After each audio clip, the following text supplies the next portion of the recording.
भाई उस रात नंबर 9 के इलाके में ऐसा भयानक भूकंप आया कि मेरी आंखें फटी की फटी रह गईं। मैं लड़खड़ाता हुआ खिड़की की तरफ भागा और बिना सोचे समझे सीधे बाहर छलांग लगा दी। कूदने के बाद साला मुझे याद आया कि मैं तो 15वीं मंजिल पर रहता हूँ। पर किस्मत का मजाक देखो, अभी मैं जमीन पर गिरा भी नहीं था कि भूकंप वहीं रुक गया। सुबह सुबह न्यूज आई, आज सुबह तड़के 2:33 बजे 5.7 तीव्रता का भूकंप आया, जिसमें पूरे इलाके में सिर्फ एक इंसान की मौत हुई और 32 लोग मामूली रूप से घायल हुए। साफ बात थी, बिना किसी शक के वो इकलौता मरने वाला बदनसीब मैं ही था। मरने के बाद मैं आत्मा बनकर यहाँ वहाँ हवा में मंडरा रहा था, तभी अचानक यमलोक के 2 खतरनाक जल्लाद जैसे यमदूतों ग्वेच से मेरी टक्कर हो गई। उन्होंने मुझे पकड़ा और घसीटते हुए अपने सीनियर ऑफिसर के सामने खड़ा कर दिया। उस यमदूत ने अपनी मोटी सी यम पुस्तिका शंसित के पन्ने पलटे, पर साला उसमें मेरा नाम कहीं था ही नहीं। वो भी चकरा गया और बोला, इसका नाम तो लिस्ट में है ही नहीं, चलो इसे सीधे पाताल लोक ले चलते हैं और किंगफिशर यानी यमराज मिंगजुएन से ही पूछते हैं। अभी यमलोक पहुंचते ही मुझे एक छोटी सी कालकोठरी में बंद कर दिया गया। कुछ ही देर में दरवाजा खुला और साक्षात यमराज अंदर आए। उन्होंने अपनी सीक्रेट महा पुस्तिका शंसिब्बू चेक की और चौंक कर बोले, अरे तुम्हारी उम्र तो अभी और बची है, तुम्हें तो अभी और जीना था, तुम्हें तुरंत वापस धरती पर जाना होगा। यह सुनते ही मैं तो खुशी से उछल पड़ा। अरे सच में महाराज, मैंने तो अभी तक इस दुनिया के मजे भी नहीं लूटे। तभी यमराज ने एक ठंडी सांस ली और बोले, खुश मत हो, हमारे पास जो लेटेस्ट रिपोर्ट आई है उसके मुताबिक तुम्हारी डेड बॉडी को हॉस्पिटल वालों ने तुम्हारी मौत के तुरंत बाद ही जलाकर राख कर दिया है। अब तुम राख बन चुके हो तो कौन से शरीर में वापस जाओगे? मेरा तो दिल ही बैठ गया। लेकिन तभी यमराज ने मुझे एक गुड न्यूज दी। उन्होंने बताया, किस्मत अच्छी थी तुम्हारी, क्योंकि तुम्हारी बॉडी को जलाने से पहले तुम्हारी फैमिली ने तुम्हारे सारे ऑर्गन्स अंग डोनेट कर दिए थे। अब तुम उन लोगों के शरीर में पनाह तीसू ले सकते हो जिन्हें तुम्हारे अंग मिला है, बशर्ते वो इसके लिए राजी हों। इतना कहकर यमराज ने मुझे एक पर्ची थमाई जिस पर उन 3 खुश नसीबों की डिटेल्स लिखी थी जिन्हें मेरे ऑर्गन्स मिले थे। मुझे उनके सपनों में जाकर उनसे बात करनी थी। अगर वो मना कर देते तो मैं उनके शरीर में जबरदस्ती घुस नहीं सकता था और मैं रास्ते चलते किसी भी ऐरे गहरे इंसान के शरीर में नहीं घुस सकता था, क्योंकि हर आत्मा का कनेक्शन सिर्फ उसके अपने या उसके अंगों से जुड़े शरीर से ही होता है। यमराज ने मुझे एक हल्की सी चमकने वाली सफेद जादुई मणि यूपे दी जो यमलोक के दरवाजे का पास थी। उन्होंने कहा, यह मणि तुम्हारी आत्मा को धरती पर 3 महीने तक बिखरने से बचाएगी। अगर 3 महीने में कोई शरीर नहीं मिला तो तुम्हारी आत्मा बिखर जाएगी, तुम अपनी यादें खो दोगे और एक खूंखार पिशाच लीगवे बन जाओगे। फिर तुम्हारा वजूद हमेशा के लिए मिटा दिया जाएगा और तुम कभी दोबारा जन्म नहीं ले पाओगे। वहां से निकलने से पहले मैंने उन 3 लोगों की प्रोफाइल देखी। पहला था करोड़ों की संपत्ति का मालिक एक यंग अमीर बिजनेसमैन, दूसरी थी फिल्म इंडस्ट्री की एक फ्लॉप हो चुकी पुरानी एक्ट्रेस और तीसरा था बचपन से अंधा एक छोटा बच्चा। अब भाई लड़का लड़की का चक्कर था तो एक्ट्रेस के शरीर में जाना अजीब था और छोटे बच्चे को डराना मैं नहीं चाहता था, इसलिए मैंने सबसे पहले उस अमीर करोड़पति को चुना और सीधे धरती की तरफ उड़ चला। पर भाई जैसे ही मैं धरती पर पहुंचा मेरे होश उड़ गए। वहां पूरा 1 साल बीत चुका था। तब मुझे समझ आया कि यमलोक का एक दिन धरती के पूरे 1 साल के बराबर होता है। तभी सामने से एक जॉगिंग करता हुआ बंदा आ रहा था। मैं डर कर साइड होने लगा पर वो साला सीधे मेरी बॉडी के आर पार निकल गया। मैं चिल्लाया, ओह माय गॉड, क्या अब मैं भूतों की तरह हर चीज के आर पार जा सकता हूँ? लेकिन अगले ही पल हकीकत ने मेरे मुंह पर करारा तमाचा मारा। मैं बड़े एटीट्यूड में गाड़ियों को इग्नोर करते हुए सड़क पार कर रहा था। तभी एक तेज रफ्तार कार ने मुझे जोरदार टक्कर मार दी। मैं किसी प्लास्टिक के थैले की तरह हवा में 3 बार गोल गोल घूमा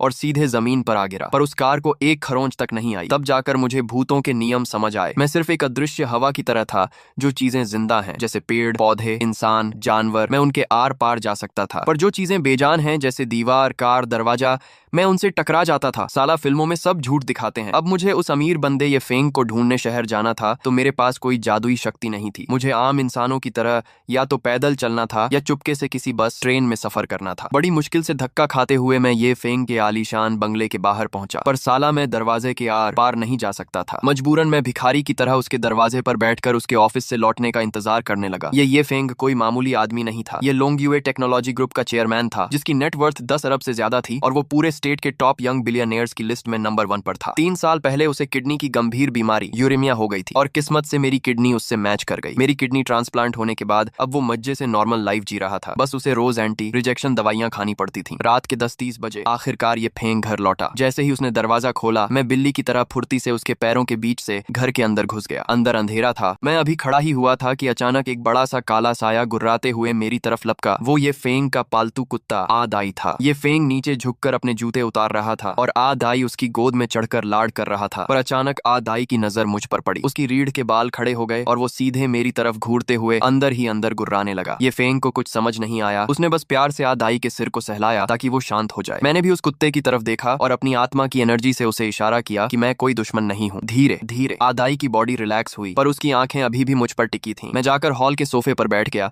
और घर को देखने लगा। टीवी कैबिनेट पर एक खूबसूरत फोटो फ्रेम था जिसमें ये फेंग एक बेहद प्यारी लड़की को बाहों में जकड़े हुए था और वो लड़की उसके सीने से लगकर मुस्कुरा रही थी। आ दाई को जब यकीन हो गया कि मैं कोई नुकसान नहीं पहुंचाऊंगा तो उसका डर खत्म हो गया। वो पूंछ हिलाता हुआ मेरे पास आया और मुझे सूंघने की कोशिश करने लगा। धीरे धीरे रात बढ़ी। ये फेंग ने एक लंबी जम्हाई ली और सोने के लिए अपने बेडरूम की तरफ चला गया। जब बेडरूम से उसके खर्राटों की आवाज आने लगी तो मैं उठकर उसके दरवाजे पर गया। कुत्ता आ दाई भी दबे पांव मेरे पीछे पीछे आ रहा था। मैंने मुड़कर उसे एक प्यारी सी स्माइल दी और फिर अपनी आंखें बंद करके सीधे सोते हुए ये फेंग के सीने के अंदर गोता लगा दिया। अगले ही पल मैं ये फेंग के सपने के अंदर खड़ा था। सपने का नजारा बड़ा अजीब था। ये फेंग एक टेबल पर बैठा बड़े चाव से भुनी हुई किडनियां कौयाज ठूस रहा था। मैं चुपचाप गया और उसके ठीक सामने वाली कुर्सी पर बैठ गया। उसने झटके से मुंह में कबाब दबाते हुए मुझे देखा और चिल्लाया, ए तुम कौन हो बे? मैं अभी कुछ बोलने ही वाला था कि वो अपनी प्लेट को अपनी तरफ खींचते हुए गुस्से में बोला, सुन लो, चाहे जो हो जाए मैं अपनी भुनी हुई किडनियां किसी को नहीं दूंगा। दूर रहो मुझसे। इस पागल और अजीब इंसान को देखकर मैंने अपना सिर पीट लिया और बेबसी से कहा, अरे भाई, मैं तुम्हारी किडनियां छीनने नहीं आया हूँ। मामला जरा सीरियस है। तुमने कुछ समय पहले किडनी ट्रांसप्लांट करवाया था ना? जिस बंदे ने तुम्हें वो किडनी डोनेट की थी वो मैं ही हूँ। यह सुनते ही ये फेंग ने कबाब चबाना बंद किया।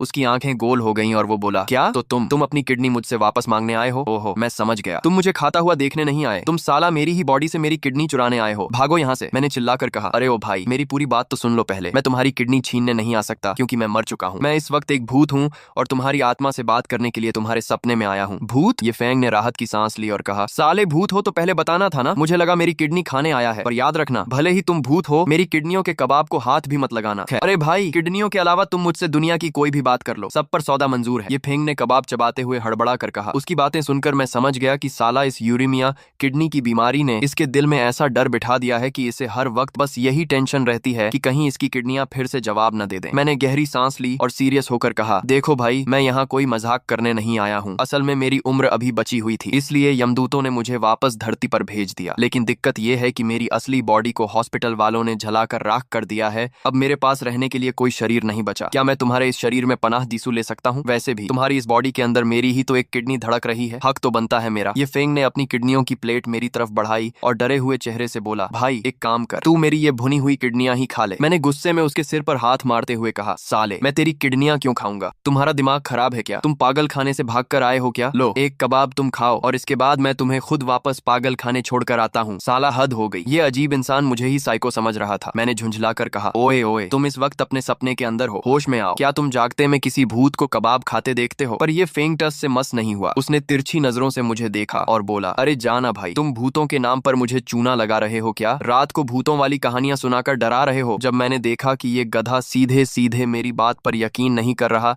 तो मैंने टेबल पर रखी बियर की बोतल उठाई और सीधे उसके मुंह पर दे मारी। बियर की ठंडी बौछार लगते ही ये फेंग हड़बड़ा कर सीधा बिस्तर पर उठ बैठा। उसकी आंखें खुली तो उसने देखा कि वो अपने बेडरूम में अकेला था। उसने राहत की सांस ली। ओह, तो सच में कोई सपना था। उसने इसे वहम समझा और चादर तानकर फिर से सो गया। लेकिन साले को ये नहीं पता था कि मैं इतनी आसानी से पीछा छोड़ने वाला नहीं हूँ। जैसे ही वो दोबारा सोया, मैं सीधे उसके दूसरे सपने में घुस गया। बेडरूम जैसी दिखने वाली एक जगह पर वो खड़ा था। मुझे देखते ही वो चिल्लाया, तुम कौन हो? तुम्हें अंदर आने की इजाजत किसने दी? श्याओली। ओ श्याओली, असिस्टेंट, जरा अंदर आना। मैंने उसका मुंह दबाते हुए कहा, अरे चिल्लाओ मत भाई, हम अभी तो मिले थे पिछले सपने में जहाँ तुम किडनियों के कबाब ठूस रहे थे। याद आया? ये फेंग का दिमाग भन्ना गया। उसने चारों तरफ देखा और जब उसे समझ आया कि वो फिर से सपने में है तो वो थोड़ा रिलैक्स हुआ और बोला, अच्छा तो वो तुम ही हो? हाँ भाई, अब बताओ क्या आफत आ गई है? मैंने हाथ पैर मारकर उसे पूरी कहानी दोबारा समझाई कि कैसे यमराज ने मुझे भेजा है और मुझे एक शरीर की जरूरत है। मेरी पूरी राम कथा सुनने के बाद ये फेंग ने बिना सोचे समझे सीधे मना कर दिया, बॉस ये नहीं हो पाएगा, कंफर्टेबल नहीं है। पर क्यों भाई? मैंने हैरान होकर पूछा। तुम मुझे बस एक छोटा सा बैक्टीरिया समझ लो जो तुम्हारी बॉडी में रहेगा। मैं तुम्हारी पर्सनल लाइफ में जरा सा भी दखल नहीं दूंगा, बॉडी में रहेगा। ये फेंग ने सिर हिलाया और बोला, अगर तुम मेरी बॉडी के अंदर आ गए तो साइकोलॉजी की भाषा में मैं डबल पर्सनैलिटी, दोहरी आत्मा वाला मरीज बन जाऊंगा। लोग मुझे सीधे मेंटल हॉस्पिटल भेज देंगे। और सबसे बड़ी बात, अगर तुमने धोखे से मेरे शरीर पर कब्जा कर लिया तो मेरा क्या होगा? मैं कहाँ जाऊंगा? मैंने सफाई देते हुए कहा, मैं वैसा धोखेबाज इंसान नहीं हूँ भाई, और वैसे भी यमलोक का नियम है कि मैं किसी के शरीर में तभी रह सकता हूँ जब उस शरीर का मालिक खुद अपनी मर्जी से हाँ कहे। मैं जबरदस्ती नहीं कर सकता। ये फेंग ने कहा, मैं मानता जानता हूँ कि तुम बुरे इंसान नहीं हो, लेकिन भाई तुम आखिर में एक भूत ही हो और मैं भूतों की बातों पर भरोसा नहीं करता। चलो अब हटो, मुझे बहुत सारे काम है। मैंने अपना सिर पीट लिया। अरे ओ भाई, तुम इस वक्त सो रहे हो? सपने में कौन सा बिजनेस डील फाइनल करना है तुम्हें? खैर भाई, मैंने उसे मनाने की बहुत कोशिश की, साम दाम दंड भेद सब लगा दिया, पर वो अड्डा रहा। आखिरकार मैंने हार मानकर कहा कि तुम इस बारे में आराम से सोचो। मैं उसी के घर पर रुक गया। अब मेरा रोज का काम हो गया था। हर रात जैसे ही वो सोता, मैं उसके सपने में घुस जाता और भूत की तरह उसके पीछे पड़ जाता। पर साला वो अमीर बंदा भी एकदम फौलाद निकला, उसके चेहरे पर कोई फर्क ही नहीं पड़ता था। एक दिन वो रोज की तरह सपने में जो करना है करो बोलकर आराम से पीठ मोड़कर चला गया। जब मुझे लगने लगा कि यहाँ दाल नहीं गलने वाली और मुझे अब किसी और को ढूंढना चाहिए, तभी एक शाम मैंने कुछ अजीब देखा। ये फेंग एक फूलों की दुकान पर गया और वहां से उसने ताजे फूलों का एक बेहद खूबसूरत गुलदस्ता खरीदा। घर आकर उसने डाइनिंग टेबल पर तरह तरह के शानदार पकवान सजाए और अकेले ही कुर्सी पर बैठकर रेड वाइन का एक ग्लास भर लिया। मैं उसके बगल में हवा में तैरते हुए चिल्लाया, ओ भाई, तुम अकेले अकेले क्या दावत उड़ा रहे हो? तभी मुझे याद आया, अरे यार, मैं भी भूल जाता हूँ, इस वक्त हम सपने में नहीं हैं, ये तो हकीकत है और वो मेरी आवाज नहीं सुन सकता। तभी अचानक ये फेंग ने ग्लास उठाया, खाली हवा में देखते हुए मुस्कुराया और बोला, तुम इस वक्त मेरे सपने में नहीं हो, इसलिए मैं तुम्हारी आवाज नहीं सुन सकता, लेकिन अगर तुम मुझे सुन पा रहे हो तो चुपचाप बैठो और जो मैं कह रहा हूँ उसे ध्यान से सुनो। मैं हैरान होकर सोफे पर बैठ गया। ये फेंग ने वाइन का एक घूंट लिया और अपनी कहानी सुनाने लगा।